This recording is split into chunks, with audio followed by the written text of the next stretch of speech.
விஜய் வந்து இப்ப மாநாட்டுல முதலமைச்சர் வந்து அனுமதி சொன்னாங்க. இது திரைப்படம் படம்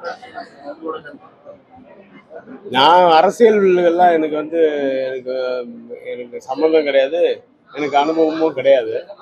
பட் விஜய் வந்து பேசுறது வந்து தப்பா யாரும் எனக்கு எனக்கு படலை. ஏன்னா அவர் வந்து நிஜமாவே நேரில் பார்க்கும்போது குட் மார்னிங் அங்கிள், வணக்கம் அங்கிள், எப்படி இருக்கீங்க அங்கிள் தான் சொல்லுவார்.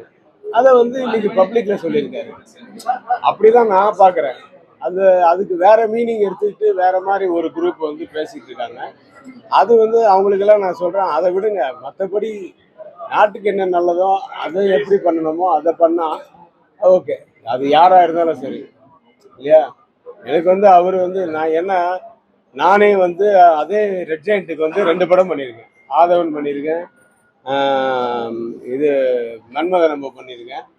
அந்த டயத்துலலாம் வந்து ஸ்டாலின் சார் வந்து அப்போ டெப்யூட்டி சிஎம்மாக இருந்தார்.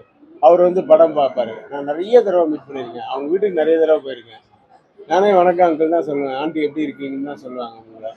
அது வந்து தப்பான வார்த்தையே கிடையாது. அது வந்து தப்பான வார்த்தை கிடையாது. அவர் வந்து கொஞ்சம் கமர்ஷியலைஸ் பண்ணி அது பேசுறதுக்கு, ஏன்னா அவங்களோட ஆடியன்ஸ் இருக்காங்க அங்கே.